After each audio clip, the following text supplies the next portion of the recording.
Bueno, pues el día de hoy vamos a informar al pueblo de México sobre una buena noticia. Se logró la apertura de la frontera norte. Vamos a tener ya normalidad en nuestra frontera norte a partir del día 1 de noviembre. Esto lo va a informar el secretario Marcelo Ebrard. Y como complemento, porque esto tiene que ver con los trámites, las gestiones que ha hecho México ante el gobierno de Estados Unidos, muchas reuniones para lograr la apertura de la frontera, pero también la decisión de vacunar en los municipios fronterizos para facilitar el acuerdo. Entonces, Rosa Isela Rodríguez, que estuvo a cargo de esta tarea de la vacunación en toda la franja fronteriza, va a informar. Y luego vamos a la sección de quién es quién en las mentiras con Elizabeth García Vilchis y después a preguntas y respuestas. Entonces, vamos con Marcelo. Con su permiso, señor presidente. Buen día, compañeros.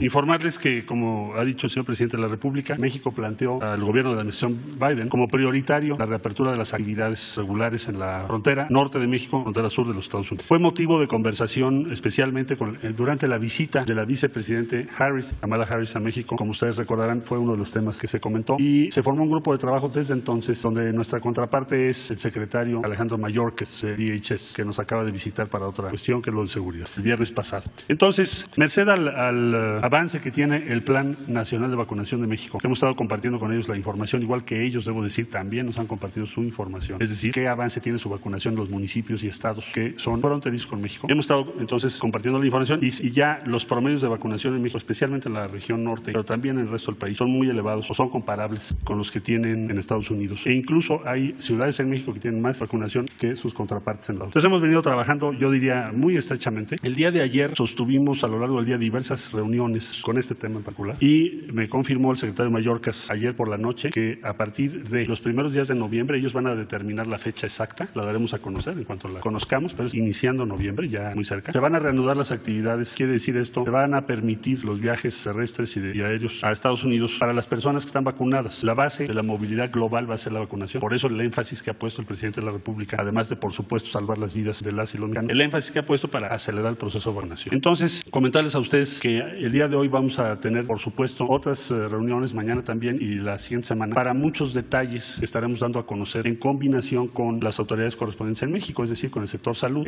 Pues ya entramos ahorita en una fase en donde tenemos que ver los tipos de certificados que México tiene. Hay muchas preguntas, diferentes tipos de universos de personas. Estados Unidos admite las vacunas, que también creo que es algo muy relevante que debo subrayar. Todas las vacunas que apruebe la Organización Mundial de la Salud, Estados Unidos las va a aceptar, porque originalmente solo eran unas vacunas que son hechas en Estados Unidos. Hoy ya no es así. Bueno, entonces en el transcurso de hoy y los próximos días estaremos dando a conocer detalles conforme vayamos avanzando con nuestras contrapartes en DHS, especialmente CBP y también con CDC, que son las áreas de salud de los Estados Unidos. Debo decir, para concluir este breve reporte para ustedes y para la opinión pública, que estimo que la cercanía que tenemos en este momento con los Estados Unidos en estas materias, que son las que tienen que ver con millones de personas, que son nuestras prioridades, esa cercanía pues no se veía hace muchos años. Y yo ayer le agradecí al secretario Mayorkas, a nombre del presidente de la República, que hayan tomado en cuenta este planteamiento de México, que nos hayan informado su resolución del día de ayer y que hayan aceptado muchas propuestas que hicimos en el camino para lograr esto.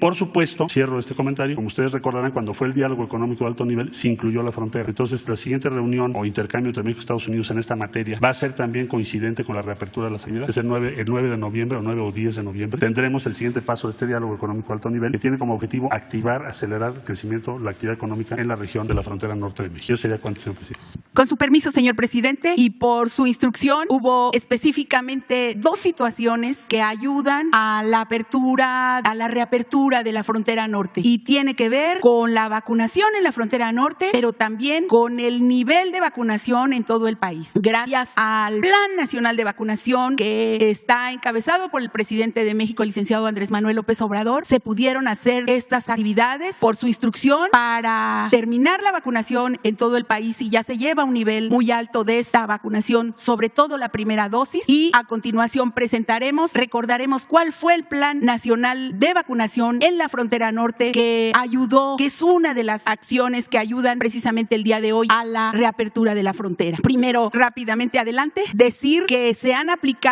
reportado en el país, como dice la Secretaría de Salud, 108.9 millones de vacunas que están reportadas de los mexicanos que se han vacunado. Adelante, un 75% de la población en México ya está vacunada por lo menos con la primera dosis. Esta es una de las variables que ayudan, como dijo el presidente, el canciller Ebrard, para la apertura de la frontera. El porcentaje tan elevado que ya se tienen y en algunos casos, como en la Ciudad de México, que llega al 95%. Y en esta parte, pues hay que agradecer la participación también de la población mexicana, así como la muy buena disposición para el trabajo, para la entrega de todos los trabajadores y voluntarios que han hecho un muy buen trabajo. Adelante. Eso es el número de vacunas que hasta el día de hoy reportaron en gabinete que habían llegado, 123.9, casi 124 millones de dosis que han llegado a nuestro país y que algunas el día de hoy, mañana se están aplicando todos los días. Adelante. Y este es, si recordarán, alrededor de estos números de dosis, casi 4 millones por las que se han seguido aplicando en esa zona, que se vacunó totalmente Baja California, todos los municipios, y dio un total de 1.247.000 vacunas en todos los municipios de Baja California, los 6 municipios que el presidente de México nos instruyó vacunar con la donación de vacunas Janssen y Janssen de Johnson, donados por el gobierno de Estados Unidos, que se vacunó, así como una parte de Sonora. En el resto de los municipios fronterizos, que fueron 45, se aplicó la vacuna Pfizer en sus 2 dosis. Entonces, en todos los municipios está totalmente vacunada la población, en todos, porque se hicieron en poco tiempo, en 3 meses, la cobertura de la primera y la segunda dosis. En este caso de Baja California y una parte de Sonora solamente fue unidosis, y en todos los demás que contempla Sonora, Chihuahua, Coahuila, un municipio de Nuevo León, que es el que colinda con Estados Unidos, así como los 10 municipios de Tamaulipas, todos están totalmente cubiertos por la vacuna. Entonces solamente nos queda agradecer la participación ciudadana y también a todas las personas, las dependencias del gobierno federal, estatal, municipal, que ayudaron a hacer posible esto y que hoy nos han dado la buena noticia el presidente de México y el canciller Ebrard, que ya hay una reapertura de actividades en la frontera norte. Y pues sí, saludar también al secretario Mayorkas, con el que se ha estado trabajando en diversos temas, pero especialmente en esto que nos ocupa y que nos ayuda a la economía de nuestros países. Buenos días a todas y a todos. Hasta la llegada de la cuarta transformación de la vida pública de México, ningún otro gobierno se había preocupado por informar al pueblo sobre las acciones, decisiones y las acciones que toma. Nunca antes los medios de comunicación habían gozado de tanta libertad para informar y criticar. Hasta en las redes sociales y en medios convencionales se manifiestan intereses económicos y políticos que se disfrazan de información y que en realidad es desinformación, o las campañas negras que buscan desprestigiar al gobierno federal para cambiar la percepción de la gente sobre sus acciones y posiciones. Por eso la gente debe adquirir conocimiento y herramientas para distinguir lo que es información verdadera de lo que es una vil mentira, y así cada quien se forme un criterio con conocimiento desde la posición política, social, económica, cultural de su preferencia. Con la propuesta de reforma eléctrica propuesta por el presidente de la República, se ha desatado una verdadera campaña de desinformación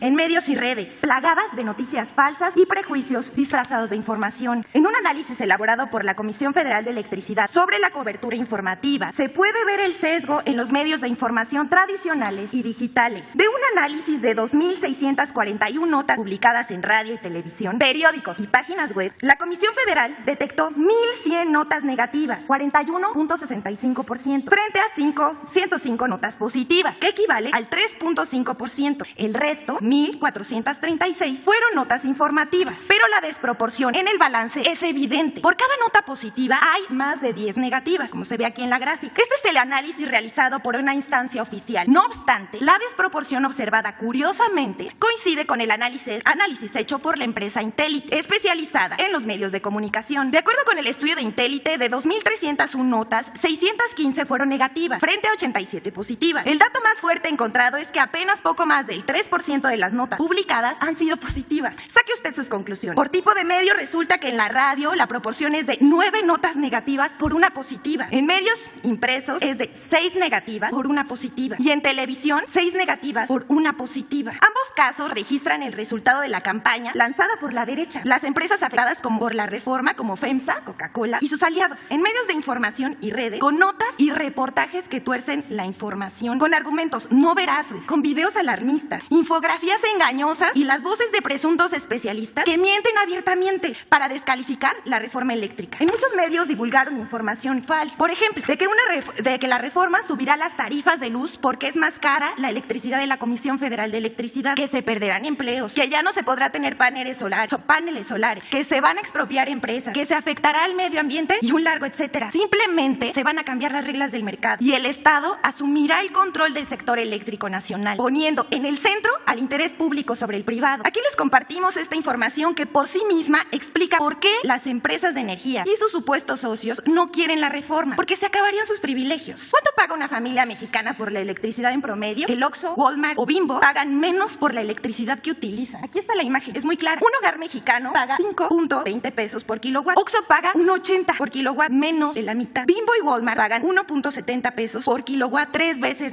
menos. Reiteramos, la reforma eléctrica servirá para que el pueblo de México no pague más por el servicio de luz. La siguiente, por favor. Aquí hay otro ejemplo, miren. AMLO va contra paneles solares de casas y negocios. Esta información es falsa. El periódico El Financiero publicó el 4 de octubre un artículo que busca crear miedo entre las personas que tienen paneles solares en sus hogares, con el argumento falso de que la Comisión Federal de Electricidad quitará los paneles. Los quitará. Dice el columnista que serán afectados esos que permitieron instalar paneles que hoy son más o menos visibles en miles de techos porque los pagó el dueño de una casa, tienda o restaurante para reducir el monto de sus facturas de electricidad, lo que de paso le echa la mano al planeta. Esa es una mentira completa, porque la reforma respeta los contratos con la Comisión Federal de Electricidad que tiene con los paneles solares en sus casas y negocios y que producen menos de 500 kilowatts. No se dejen engañar por analistas que defienden privilegios injustificables de empresas privadas. Y les vamos a estar pasando el enlace de la Comisión Federal de Electricidad para abundar en el tema de la reforma eléctrica. Muchas gracias, presidente. Muy bien, pues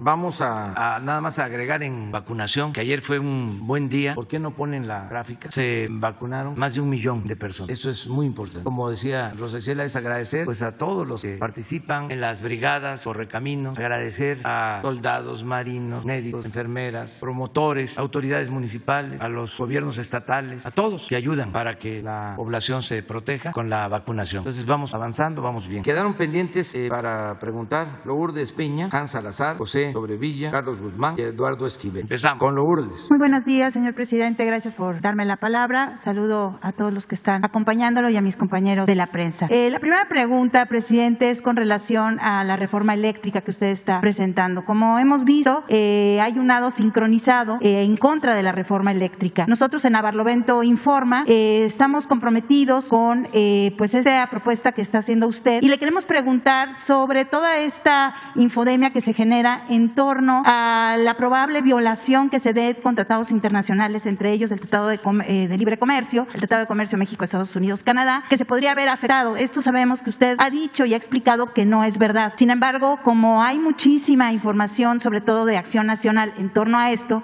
nos gustaría que usted lo aclarara en esta mañanera. Gracias. Y si me permite una segunda pregunta. Sí, el tratado no impide el que se evite en México la corrupción. No hay nada que tenga que ver con el proteger a empresas para abusar de los usuarios, de los consumidores. Lo que prevalece pues es un abuso, es un robo de empresas a toda la población y al erario público. Son condiciones que se crearon cuando el gobierno fue tomado por una banda de malhechores. Tomaron al gobierno y entonces modificaron la Constitución, modificaron las leyes para poder saquear con visos de legalidad. Es un acto de corrupción generalizada. Esto que acabamos de ver. ¿Cómo es posible de que Oxxo pague 3 veces menos por la luz que lo que paga una familia en México? Pero esto no es un asunto casual. Es que los dueños de Oxxo eran los que mandaban en México. Había un presidente, habían diputados, habían senadores, pero había un grupo que dominaba. Eran los dueños de México, o se creían los dueños de México. Entonces, ese grupo, esa oligarquía, grupo compacto, le llamó Salinas, pues vivía colmado de atenciones y de privilegios, como esto. O no pagaban impuestos y ellos mandaban en el gobierno a costa del sufrimiento de la mayoría de los mexicanos, porque por esa corrupción se produjo la crisis en México. Entonces, la reforma que se está proponiendo es para que se corrija todo eso que se hizo de manera facciosa, es decir, no para el beneficio de los mexicanos, sino de una facción, de un grupo, y el gobierno tiene que representar a todos. Por eso es esta reforma y se va a informar a todos los mexicanos, aún con las campañas estas. Es una vergüenza que los medios de información actúen sin objetividad, que tengan como divisa la mentira, el engaño. ¿Por qué razón? Porque también la mayoría de los dueños de información pertenecen a los que antes dominaban México. Son parte de la estructura de dominación. Son los jefes arriba, luego los medios de información porque se requieren para manipular, para engañar, para mantener sofismas, mentiras. Luego se requieren también a los intelectuales para poder convertir en teoría toda esa retacería de mentiras. Entonces ahí salen los intelectuales. Esa es la estructura, ¿no?, de dominación que existía. ¿Qué tienen que ver los empresarios? Pues ellos no forman parte de esta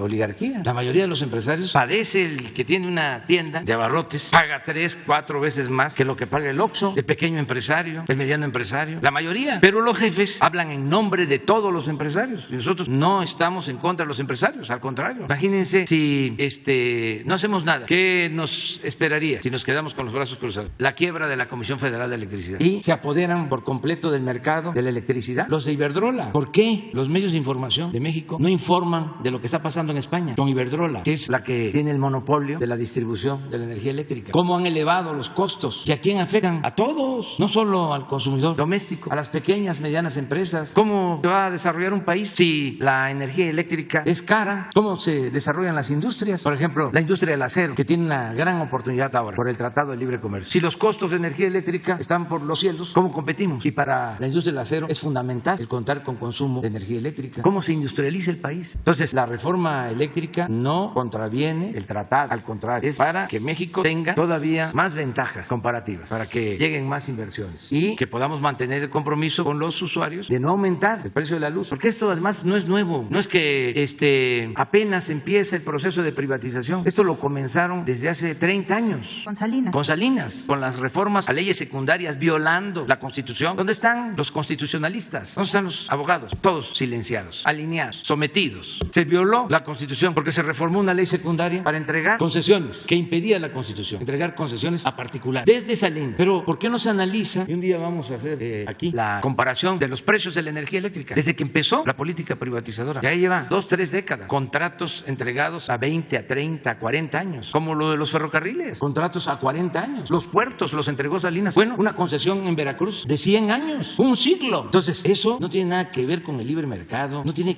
nada que ver con una relación de competencia que debe de existir. Estamos hablando de un vil saqueo. Ya lo dijimos, que se vayan a robar a otras partes. Pero desde luego, los conservadores, unos por intereses, porque estas empresas les dan trabajo a sus despachos, estas empresas contratan a esos políticos entreguistas. Ya hemos hablado de cómo se llevó Iberdrola a trabajar a Felipe Calderón, cómo la empresa que se quedó con los ferrocarriles nacionales se llevó a Zedillo a trabajar como asesor. Zedillo, que había entregado los ferrocarriles, se convirtió, terminando su gobierno, en empleado de la empresa extranjera. Y lo de Iberdrola, lo mismo. Acaban de nombrar en España a un dirigente del PSOE, del Partido Socialista, vicepresidente de Iberdrola. Allá se acostumbra a eso. Por eso ha crecido tanto el conservadurismo y cada vez hay más atraso. O sea, lo digo con todo respeto. No es el pueblo español, son las autoridades, porque son empleados de un partido o de otro de las grandes empresas. Terminan los presidentes y a trabajar de asesores, por billullos, por euros, sean de un partido o de otro. Nosotros ya reformamos la legislación para que los que trabajamos al servicio del pueblo en el gobierno no podamos irnos a trabajar a una empresa privada. Imagínense, si no hay conflicto de intereses. Entonces, para eso es la reforma, decirle a la gente que tengan confianza, es para salvar a la Comisión Federal de Electricidad y para que no se padezca de apagones, de tarifas altas, para que se proteja la economía popular. Son dos cosas. Estas empresas no tienen dimensión social, no les importa la economía del pueblo. Ellos, los dueños, piensan que el que nace pobre tiene que morir pobre. Su Dios es el dinero, su propósito es el lucro. Nosotros queremos mantener a la Comisión Federal de Electricidad porque es una empresa pública, sin fines de lucro, una empresa de los mexicanos. Lo mismo Pemex, pero engañaron durante mucho tiempo de que lo mejor era privatizar. Y busquen en el diccionario qué es privatizar. Es convertir lo público, lo que es de todos, en privado. Y aquí es hasta ofensivo, porque ni siquiera son empresas mexicanas, son empresas extranjeras. Es como una nueva conquista para saquearnos. Pues eso lo permite el conservadurismo, porque ellos son alcahuetes, cómplices, corruptos. Nosotros no. Y no le hace que sigan las campañas. Afortunadamente, por eso estamos tranquilos. El pueblo de México es un pueblo muy consciente. Ya no se puede engañar, ya no funciona. Ya saben que pues la reforma tiene que actuar así porque protege a Salinas y fue partidario, impulsor de que se conformara este grupo compacto con la entrega de los bienes de la nación a los allegados de Salinas. Así se conformó este grupo que siguió mandando y por eso nosotros siempre dijimos, son lo mismo los partidos, no lo puedo repetir. Al final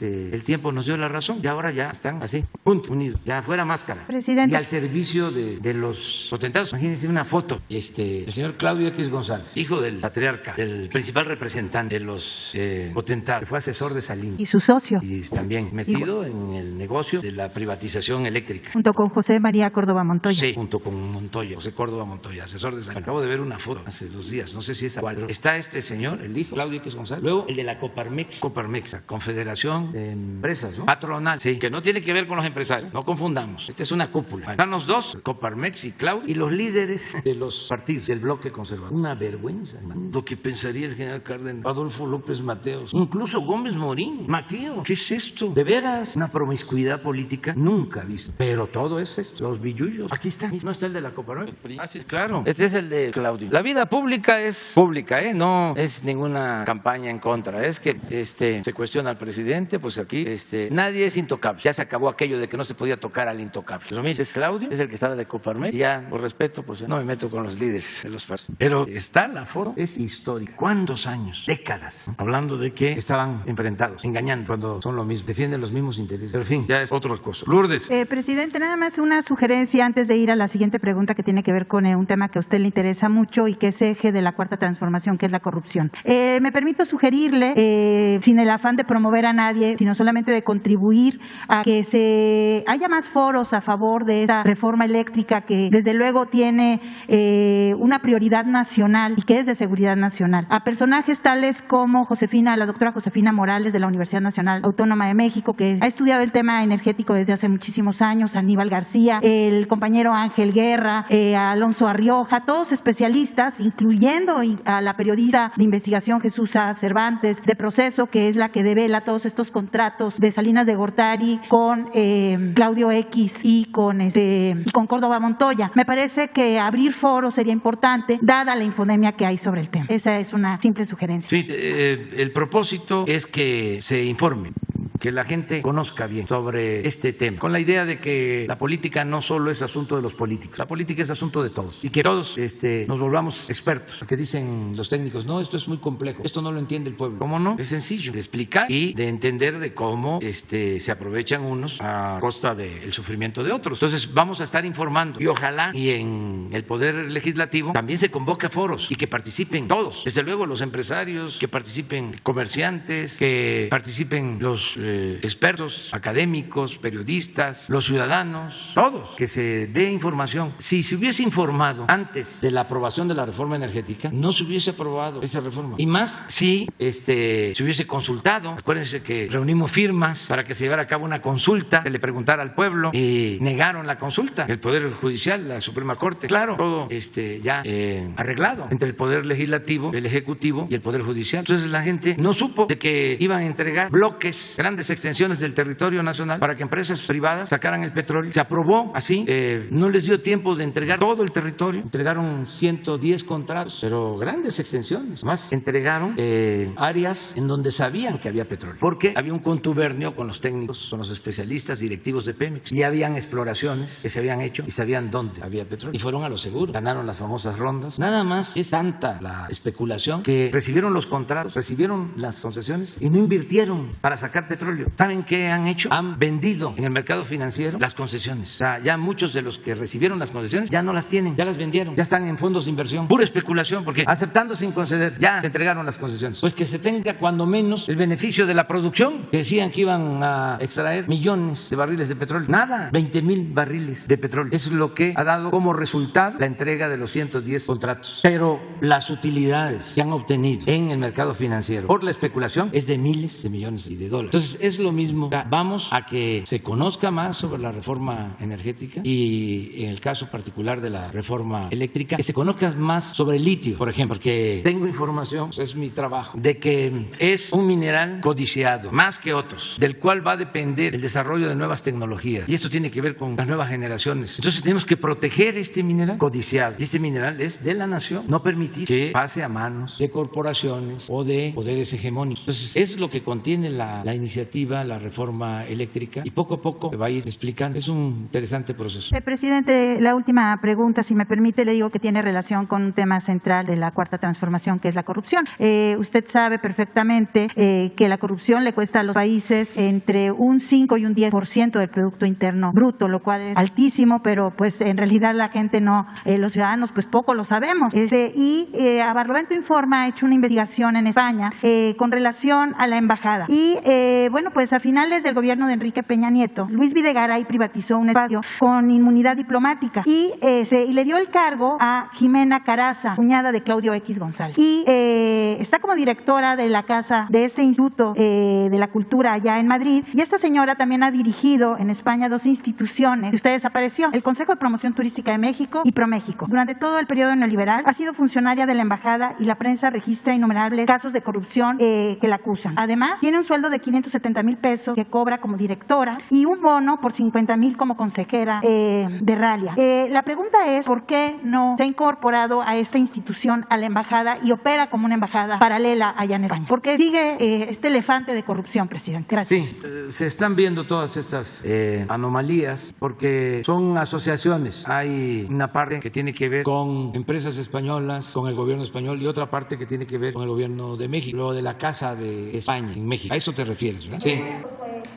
Remodelada por un privado y que fue Díaz Morodo y se les concesionó. Ahí hay un restaurante, le quiero decir, donde opera el hermano de Enrique Ochoa, que fue, por cierto, director de la Comisión Federal de Electricidad. Y hay por ahí otros socios que tienen que ver con el caso Lozoya. Entonces, bueno, pues los ciudadanos mexicanos que viven en España se preguntan por qué hay esta situación en la Casa de México en España. Sí, ofrecemos aclarar para dar todos los elementos, presentar todas las pruebas. No, se tiende, usted dijo la semana pasada, si no mal recuerdo, que les habían heredado pues entuertos en torno a la administración pública. Me imagino que este es otro de los entuertos que hay que deshacer. Sin embargo, bueno, pues a los mexicanos allá en España pues les llama la atención, ¿no? Sí, pero vamos a verlo y vamos a informar. Y si es irregular, se va a corregir. O sea, si es una asociación y le cuesta al pueblo de México y es un subsidio a particulares, eso no se puede permitir. Y hay un dato, presidente. Esta señora Caraz le cobra a los estados, a los gobiernos de los estados como Puebla, para ir a hacer exposiciones allá. Está el caso, como le digo, del estado de Puebla, que le cobraron más de 1,5 millones de pesos por ir a poner sus artesanías, sus productos turísticos. Y pues eso debería de ser totalmente gratuito, porque de lo que se trata pues es fomentar justamente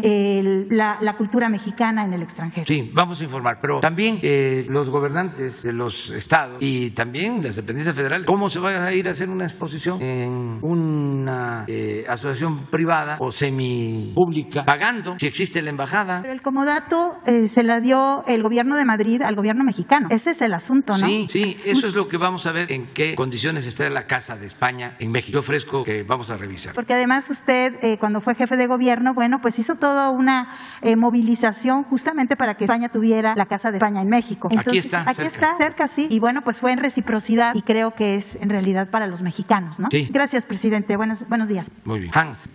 Buenos días, presidente. Hans Salazar, de Noticiero en Red. Preguntarle sobre el programa de mejoramiento urbano. Es un programa que lleva la SEDATU, la Secretaría de Desarrollo Urbano, a través del secretario Meyer. Y he estado revisando algunos datos. Lleva, de hecho, 15 premios nacionales e internacionales en su arquitectura. Son espacios que son integradores comunitarios, a diferencia de los que se habían hecho en otros gobiernos, donde pues terminaban siendo elefantes blancos. Aquí se ha procurado, usted mismo ha hecho giras inaugurando, revisando avances. Y encontré este dato, presidente, y es a lo que yo quiero preguntar. En el 2021, es decir, este año, se han destinado para estos proyectos 23,000 millones de pesos para 54 municipios. Los municipios que se atienden son de los más marginados del país, ese es el enfoque. Pero para el próximo año, de acuerdo al proyecto presentado al Congreso, estos datos son los que he encontrado. Y si están mal, bueno, eso es precisamente lo que quisiera preguntar. Son 8,000 millones para 69 municipios.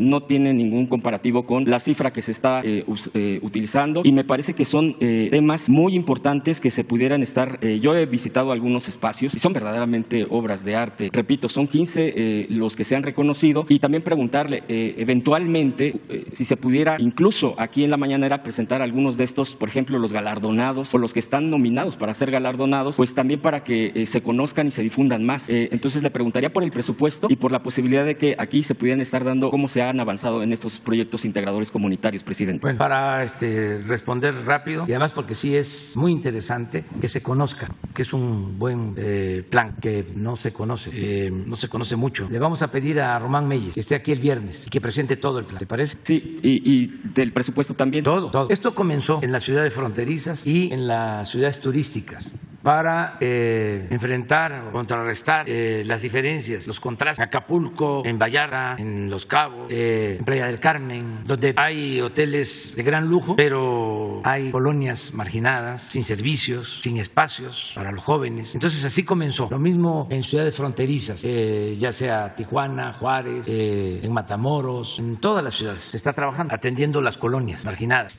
recuperando espacios públicos. Como en Tijuana, por ejemplo. Como Tijuana y en otros casos. Entonces, ya se amplió, por ejemplo, todos los municipios por donde va a pasar el Tren Maya van a tener también. Ya se está trabajando en programas de rehabilitación, de intervenciones urbanas. Se me viene a la cabeza, a la memoria, Escárcega, que va a ser pues una estación importante para ir hacia el Caribe o hacia el Golfo del Tren Maya, y ahí está contemplado una inversión para el desarrollo urbano y vivienda. Entonces, que venga Román, tiene presupuesto suficiente. Pero claro, nunca va a alcanzar, ¿no? Se requiere más y más, pero no se había invertido tanto como ahora, lo que vamos a ver pasado mañana. Pero se podría considerar que el presupuesto fuera similar al del año pasado, por ejemplo, dependiendo de lo que digas. Sí, es que tienen, por ejemplo, ya estamos por terminar el año y tienen en caja 2,000 millones. O sea, tienen presupuesto, pero pasado mañana vemos. Sí, de hecho sigue pendiente. No les falta. Okay.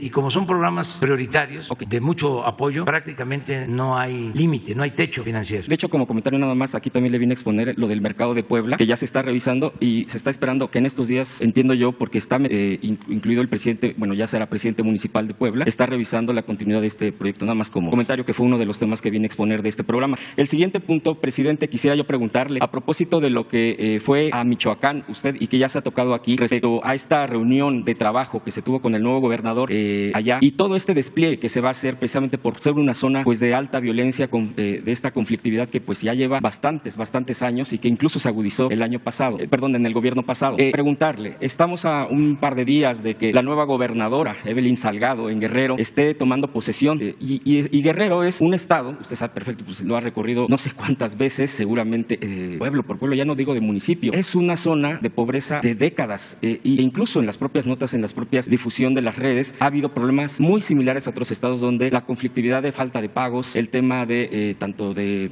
seguridad pública, trabajadores del gobierno, y los programas ni se diga, es decir, hay también bombas de tiempo ahí, que en cualquier momento la violencia, pero también la pobreza de la montaña, de la tierra caliente. La pregunta es, ¿hará similar o igual la propuesta en su momento, ahora que ya estamos a 2 días de que tome posesión, como lo hizo en Michoacán, para que se atienda Guerrero después de tantas décadas y de una esperanza que se tiene en este estado tan pobre? Sí, hoy tenemos reunión con la gobernadora electa. Ayer me reuní con el gobernador Héctor Astudillo. Se está procurando un tránsito ordenado, pacífico, con buen entendimiento. Se ayudó al gobernador saliente para que se pagaran las nóminas de los trabajadores y hay buen entendimiento entre el gobernador Héctor Astudillo, que yo tengo un buen concepto de él, porque no es sencillo precisamente por el abandono histórico de Guerrero, la pobreza, gobernar Guerrero, que no es Acapulco, es la montaña y es la tierra caliente y son regiones muy abandonadas, muy pobres. Entonces termina Héctor Astudillo, va a entrar Evelyn Salgado,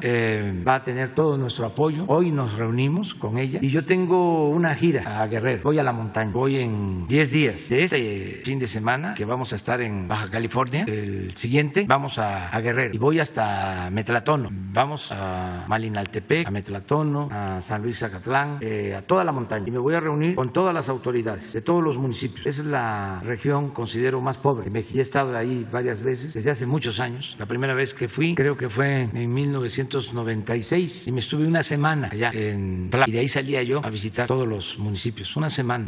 Ahora voy a estar allá un fin de semana y nos vamos a volver a quedar a dormir en Tlapa y de ahí vamos a ir a Metlatono y a visitar otros municipios, pero nos vamos a reunir porque vamos a reforzar los programas de bienestar en Guerrero y estamos dándole todo el apoyo a la gobernadora electa.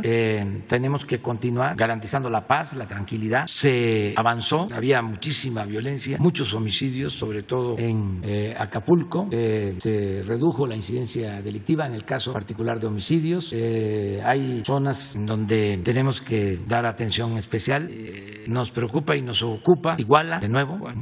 Ya se tomó la decisión de apoyar y es muy probable también que llevemos a cabo una reunión como en Morelia. Estoy planteando en algunos casos que el gabinete del gobierno federal sesione en los estados para apoyar a los gobernadores que están pasando por una situación difícil, sobre todo los que están entrando en una situación de crisis financiera. Hay quienes no tienen para pagar la nómina. Ayer estuvimos reunidos con el gobernador de Zacatecas y nos comentaba eso. No ha podido pagar 2 quincenas porque no dejaron nada. Además, con el ánimo de ayudar, se adelantaron participaciones. Entonces, no tienen ahora liquidez. Los vamos a ayudar porque hicimos el compromiso de que no deben de dejarse de pagar las nóminas de los trabajadores. Y, por ejemplo, en estos casos de los gobernadores también se perfila que sean los responsables de los programas sociales, presidente, como en el caso de Michoacán. Sí, en todos los casos, que ellos participen más y que hagan un esfuerzo también para que no haya corrupción, que no haya gastos superfluos, sueldos elevadísimos. También ayer estuvo con nosotros el gobernador de Nayarit y él está haciendo todo un esfuerzo para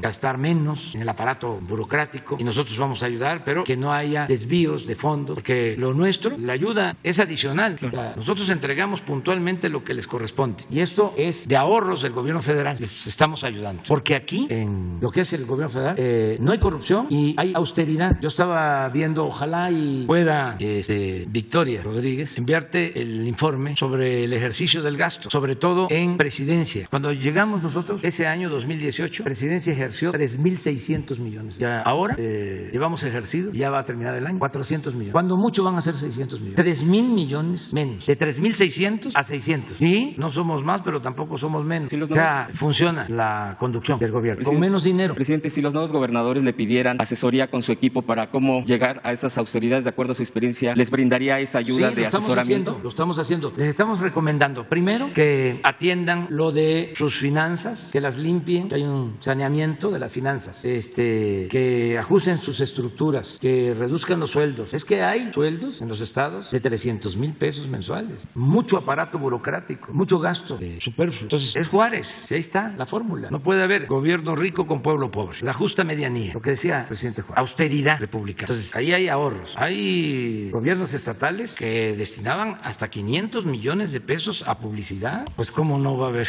déficit? 500 millones en publicidad es mucho. Entonces, lo que estamos planteando es nómina, que es sagrada, sería pecado social no pagarla a los trabajadores. Además, es un derecho constitucional. No se puede retener el salario de los trabajadores. Presidente. Entonces, ayer también nos decían, hay pensiones de trabajadores de 150,000 pesos al mes. ¿Cómo es eso? Ya parecen a los del Banco de México, que van ahí a trabajar y salen con unas pensiones elevadísimas. Entonces, que haya austeridad y que nosotros ayudemos con los programas de bienestar, con obras, caminos, el caso del bacheo, aunque es un asunto estatal y municipal. Y esto lo digo porque ayudamos en Hermosillo y ahora ya el presidente de Hermosillo que está entrando dice, necesito 6,000 millones para el bacheo de Hermosillo. Casi está como para que yo le mande a decir, ¿y de qué quieres tu nieve? Si eso es un asunto del gobierno municipal, ¿cómo el gobierno federal se va a ocupar del bacheo? Dimos un apoyo porque era mucha la demanda, ¿no? Pero es obligación del Estado y del gobierno municipal. Pero además, 6,000 millones, pues solo que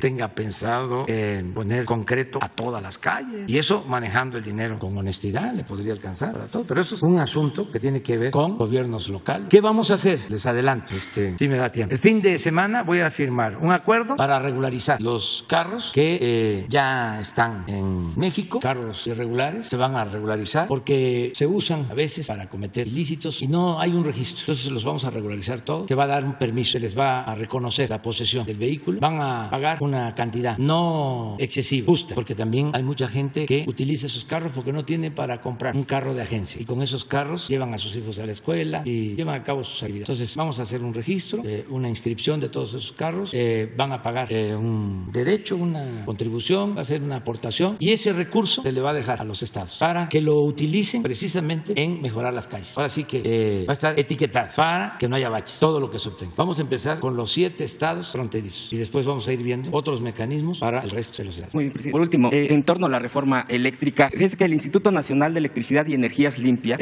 con la reforma energética energética que implementó el gobierno anterior, Peña Nieto, este instituto quedó sin proyectos. Derivado a esta situación se dejó de pagar a jubilados, corrieron a investigadores sin liquidaciones y a quienes ya cumplieron 35 años de trabajo no se les ha podido ni dar ni la jubilación ni o alguna liquidación. Es un instituto precisamente dedicado a la solución de necesidades del sector eléctrico y energético. Aquí hay una contradicción de acuerdo a lo que se oponen a la reforma eléctrica cuando ellos desahuciaron este tipo de institutos. Por ejemplo, el de de electricidad y energías limpias, ellos que han estado afirmando que las energías limpias es lo de hoy, pero dejaron esto prácticamente con esta reforma, con este tipo de problemáticas que continúan. La pregunta, presidente, es si en esta reforma eléctrica usted está considerando reforzar, ayudar, rescatar prácticamente, digo, no porque no esté condenado a la extinción en cuestión de algún documento, pero sí en los hechos hay una problemática mayor. Incluso ya se han manifestado estas personas, estos todavía trabajadores o bien jubilados y hasta investigadores que, bueno, pues dicen, nosotros queremos participar de nuestro trabajo que nos corresponde para poder estar aportando precisamente a esta nueva propuesta a partir de la iniciativa de la reforma constitucional. La pregunta es, ¿apoyaría precisamente para que esto se rescatara, presidente? Sí, estamos ayudando a los trabajadores que fueron despedidos en el gobierno de Calderón, a los electricistas. Jesús tiene esa encomienda. Ellos hicieron algunos acuerdos con el gobierno anterior que estamos respetando y con opiniones en contra. Por ejemplo, la operación de la presa de Necaxa, que se considera de que no fue lo mejor, que era una empresa pública, se entregó como una especie de indemnización a los trabajadores. Hicieron una sociedad con empresas extranjeras. Hay en el sector energético, en el gobierno, dos opiniones. Una de que se debía de recoger eso y otra de que se le deje a los trabajadores. Yo he planteado que se queden las cosas como están, porque es como una indemnización al daño que les ocasiona. Luego está lo de las jubilaciones, eso lo estamos viendo también. Vamos a atender en la medida de nuestras posibilidades. Y esto que estás planteando, pues también vamos a ver qué puede ofrecer la Comisión Federal de Electricidad. Sí, con Jesús, que le he pedido que él nos ayude viendo esto y decirle a los trabajadores que independientemente de la organización a la que pertenecen, porque tienen tendencias, vamos a decir, o grupos distintos, nosotros pensamos en ayudar a los trabajadores en lo que podamos. Muy bien, José Sobrevilla. Buenos días a todos. Gracias, presidente, por hacer partícipe a noreste.net de este diálogo. José Sobrevilla, corresponsal también de Noreste Diario Poza Rica. Y a propósito, los habitantes de Poza Rica han sido duramente golpeados por la pandemia y con sus consecuencias principalmente económicas. Y por si fuera poco, Pemex Región Norte, por capricho de su subdirector, se llevó la sede desde Poza Rica a la ciudad de Veracruz porque no le gustaba estar ahí. Y con ello se fueron los pocos empleos que generaba. Actualmente la presidencia municipal llegó un candidato que fue beisbolista y que seguramente usted conoce, Fernando El Pulpo Remes, quien en pasadas elecciones ganó históricamente 2 cargos en uno, porque además del ayuntamiento ganó la Diputación Federal porque por error no lo borraron de la boleta. El gobernador Cuitláhuac García ha prometido llevar el desarrollo a la región e incluso la secretaria de Energía, Rocío Nale, ha dicho que se va a hacer en donde está el complejo petroquímico Escolín una planta de almacenamiento de petróleo muy grande. La pregunta es, presidente, ¿qué información tiene usted de esta planta y de estos proyectos para la zona de Poza Rica? Y si aparte de los mencionados, tiene el gobierno que usted encabeza programada alguna inversión para los habitantes de la región de Poza Rica. Sí, pues Poza Rica es un lugar histórico, ahí comenzó la actividad petrolera. En efecto, ha habido en los últimos tiempos abandono, pero tenemos que seguir apoyando, reactivando la economía. Ahora que llovió sobre mojado, estuvimos ayudando a la gente de Poza Rica, a damnificados, lo vamos a seguir haciendo y vamos a apoyar al gobierno de Poza Rica. En efecto, conozco al presidente municipal electo, Fernando Remes, el Pulpo Remes, y él sabe muy bien que hay que robarse las bases, no el presupuesto. Tiene mucha esperanza en usted. Sí, y vamos a apoyarlo y sí tenemos que ver qué actividades de petróleo se reactivan porque los yacimientos de toda esa región fueron sobreexplotados, lo que era la faja de oro, y ahora pues se saca petróleo pero con balancines. Hay que perforar posiblemente a más profundidad de la que se perforó en otros tiempos, pero son planes hacia adelante, pero sí vamos a ayudar a Poza Rica, no vamos a dejarlos. Estoy muy consciente de eso. Acabo de estar por allá hace relativamente poco, fuimos a ver para que se termine la supercarretera de Poza Rica hasta Veracruz. luz que estaba interrumpida 2 kilómetros por un conflicto desde hace mucho tiempo. Ya se reiniciaron los trabajos y esto va a ayudar. Y se están aplicando programas de bienestar en Costa Rica, en toda la región, el programa Sembrando Vida y otros programas. Y sí, vamos a estar apoyando al gobernador Cuitláhuac y no los vamos a dejar solos. Eso es, presidente. Muchas gracias. También decirle a los trabajadores petroleros que les agradecemos mucho por todo su apoyo, porque nos están ayudando a rescatar a Pemex y que no va a haber despidos, no ha habido despidos y que no se va a dejar de pagar a los trabajadores las pensiones, que no se va a reducir la edad de jubilación, que tengan eso presente. Correcto. En otro tema menos local, señor presidente, la Bolsa Institucional de Valores Viva, como muchos, es un negocio privado, pero como pocos posee un capital de alrededor de 1,000 millones de pesos sustentado en un certificado de capital de depósito CKD con fondos que los trabajadores tienen en las Afores. Viva, por sus siglas, inició sus operaciones en 2018 gracias al respaldo del gobierno de Enrique Peña Nieto, justo a su salida, del secretario de Hacienda Luis Videgaray Caso y de la fuerza política que aún persiste de don Pedro Armella. Con esta segunda bolsa, nuestro mercado no ha crecido en número de emisoras, pero sí la disputa con la Bolsa Mexicana de Valores, un mercado que casi no ha evolucionado en 20 años y Viva, a pesar de lo prometido, no ha pasado de operar más del 5% del mercado bursátil desde el inicio de sus operaciones. Ante esta situación, Viva ha ejercido con un muy eficiente lobby con la Comisión Nacional Bancaria y de Valores para lograr que en febrero la autoridad supervisora pusiera en la Comisión Nacional de Mejora Regulatoria, la CONAMER, una propuesta de regulación para que obligatoriamente la Bolsa Mexicana de Valores ceda a Viva por lo menos el 30% de las operaciones del mercado, modificando la regla llamada mejor ejecución. Paralelamente, antes de la publicación en CONAMER, el titular de la Comisión Nacional Bancaria y de Valores, Juan Pablo Grau, conversó con la Junta Directiva de la Asociación Mexicana de Instituciones Bursátiles, AMIB, para pedirle que no pusieran comentarios a la propuesta y así se pudieran modificar varios artículos de la circular única de casas de bolsa y materializar así la ayuda a Viva. Por el último día de la publicación, varios integrantes de la AMIB pusieron comentarios contundentes y trajeron abajo la propuesta de resolución. En el caso que está previsto un nuevo intento en la Comisión Nacional Bancaria y de Valores, quizá el último de la administración de Grau, para publicar nuevamente en CONAMER la misma propuesta fallida del mes de febrero. Esta vez dicen en la entidad supervisora que todo está amarrado para que la AMIB mire para otro lado y deje modificar la circular que rige la participación de las casas de bolsa en el mercado de valores. La pregunta es, señor presidente, ¿qué va a hacer el gobierno para que no se sigan malversando los fondos de las Afores, para evitar que aquello de privatizar las ganancias y socializar las pérdidas? ¿Sabe la actual administración de Hacienda de ese empeño de la autoridad supervisora para beneficiar a un particular sin beneficio alguno para el mercado y para el país? Pues si no lo sabían, ya se enteraron.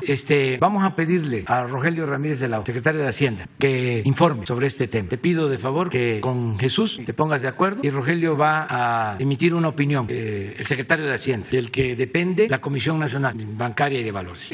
Ahora Rogelio está en Estados Unidos, se acaba de entrevistar con el presidente del Banco Mundial, pero va a estar de regreso pronto y le pedimos, si te parece, con mucho gusto. Gracias, presidente. Muy bien. Carlos Guzmán. ¿Qué tal, señor presidente? Carlos Guzmán de Aba Noticias de Veracruz. Quería preguntarle al canciller sobre el tema de los certificados, pero en Twitter hay una reacción, más bien denuncia, de que hay un enfrentamiento entre marinos y lo que es empleados de Icaflor ahí en Dos Bocas. No sé si tengan alguna información. No hay nada grave en cuanto a confrontación, dices. Sí, incluso en la cuenta de Tabasco hoy hay algunas imágenes ya respecto del tema, aprovechando que está aquí la secretaria de Seguridad. ¿No será de un movimiento de trabajadores? Exactamente. Sí, es un paro momentáneo, transitorio, espero, porque se están disputando la titularidad del contrato. Es un asunto entre sindicatos. O sea, la empresa ICA tiene trabajadores de un sindicato y hay otro sindicato que le está compitiendo a el sindicato que tiene el acuerdo con ICA. Y por eso ayer hubo un paro parcial. Estamos hablando nada más de la empresa ICA. En Dos Bocas están trabajando 25,000 obreros. Es muchísima gente. Y se va a buscar que haya un acuerdo. Pero son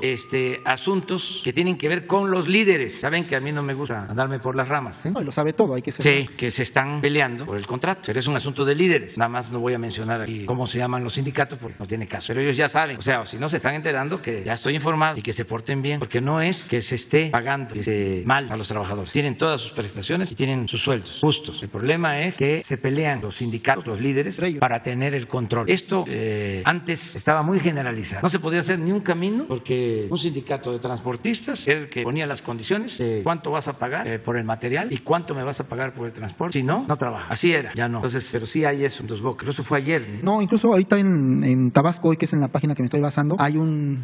entró la policía a Dos Bocas. Sí, pero es eso, básicamente. Ojalá y todo se resuelva de manera pacífica y con diálogo. Y que los dirigentes ayuden, que pongan orden. La segunda tiene que ver, bueno, usted efectuó una gira por lo que es Veracruz. Le habíamos comentado de un proyecto que tiene por ahí el gobernador, que es el tren ligero de Jalapa. Usted comentaba que se tiene que hacer, si es que se hace, antes de que termine su administración. Es preguntarle si finalmente los jalapeños pueden ilusionarse con ese tren que le dijo el gobernador en esta última gira que tuvo, o si definitivamente no va a haber tren ligero en Jalapa. Vamos a esperar.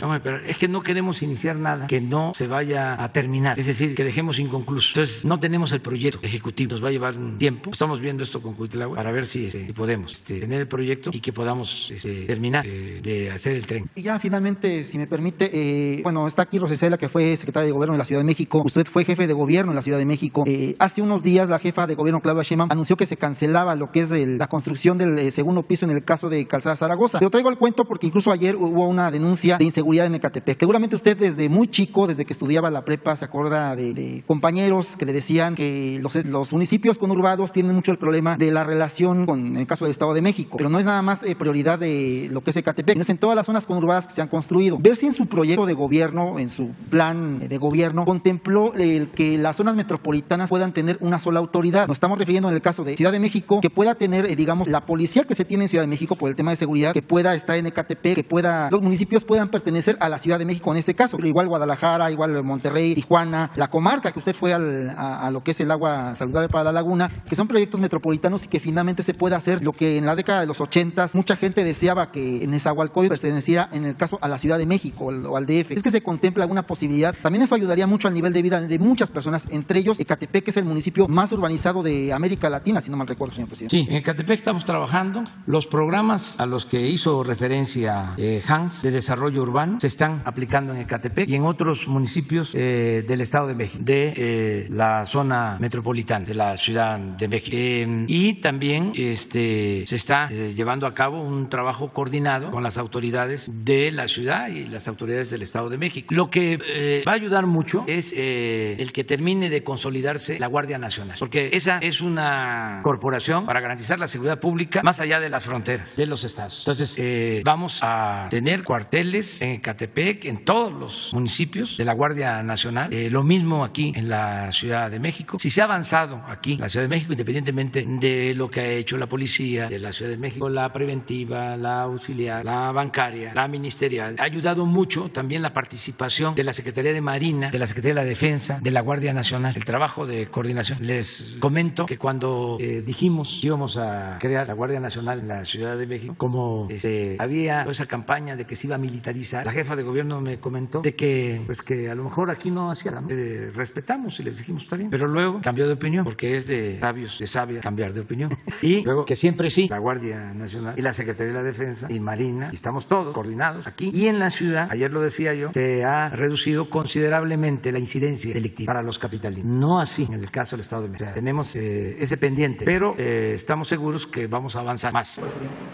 Yo creo que con lo de la Guardia Nacional se va a reforzar a policías municipales, policías estatales, y la Guardia Nacional tiene el respaldo de la Secretaría de la Defensa y de la Secretaría de Marina. Y lo que pasa que tenemos 100,000 elementos y vamos a tener 40,000 más, y esto se va a notar y va a ayudar más. Estamos muy conscientes de la situación de inseguridad en algunos estados y nos preocupa lo que sucede en el Estado de México. Y para nosotros, en la concepción general del gobierno de la República, del gobierno de la cosa pública, es la gran Ciudad de México. No es nada más lo que son las demarcaciones, ahora alcaldías. No es posible que se pase una calle y ya es otra entidad. No, es la misma ciudad. Estamos pensando en 18, 20 millones de habitantes. Es la gran Ciudad de México. Entonces, tenemos que trabajar de manera coordinada. Lo estamos haciendo. El gobernador Alfredo del Mazo está trabajando en coordinación con la jefa de gobierno. Ahora que estamos construyendo el aeropuerto, es el Aeropuerto Internacional Felipe Ángeles de la Ciudad de México y está en el Estado de México. Y las obras de acceso las está construyendo el gobierno del Estado de México con la Federación. Las vías para llegar al aeropuerto, el tren de Lecherías a el aeropuerto, se está haciendo de manera coordinada. Incluso vías que está haciendo el gobierno de la Ciudad de México México, también con el propósito de comunicar a municipios del Estado de México, porque es lo mismo. La mayoría de los trabajadores del Estado de México vienen temprano, son héroes porque por el tráfico tienen que levantar muy temprano, a veces hasta 2 horas de transporte, gasto en pasaje para llegar a trabajar y luego regresar. Y no solo es Estado de México, es también Hidalgo y ya también Tlaxcala y Morelos, es el Valle de México. Entonces sí estamos trabajando. Bueno, nos falta Eduardo Esquivel, pero ya se nos terminó el tiempo. Eduardo, ¿dónde está Eduardo? ¿No puedes esperar mañana y abres tú? Bueno, ya para... ¿Cómo?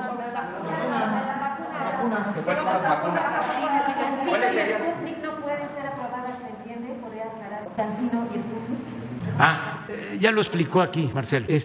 Todas las vacunas autorizadas por la Organización Mundial de la Salud, las que están autorizadas. Y nosotros, lo acabamos de acordar, vamos a pedirle a la Organización Mundial de la Salud que termine de dar los certificados a las farmacéuticas de todo el mundo que han entregado vacunas, que han demostrado su eficacia y que no han generado ningún problema de salud. Que ya la Organización Mundial de la Salud se apure, porque lleva ya mucho tiempo en el trámite. Y hay vacunas que todavía no tienen autorización de la Organización Mundial de la Salud y que se han aplicado y que han salvado vidas. Y lo más importante, que no hay reporte en el mundo de que hayan causado daño. La Organización Mundial de la Salud tiene que actuar con rectitud, sin tendencias políticas o ideológicas, con apego a la ciencia. Entonces ya queremos que resuelvan sobre la certificación de todas las vacunas, y lo que consideramos de sentido común, de juicio práctico, es que si se han aplicado las vacunas y han ayudado y no han perjudicado, ¿por qué no se da la certificación? ¿O por qué no han salido a argumentar de que no son aptas o convenientes esas vacunas? ¿Por qué tanta demora? Ya me ahorraron una carta que le iba yo a enviar al presidente de la Organización Mundial de la Salud sobre esto. Ya como lo hice público, pues ya para qué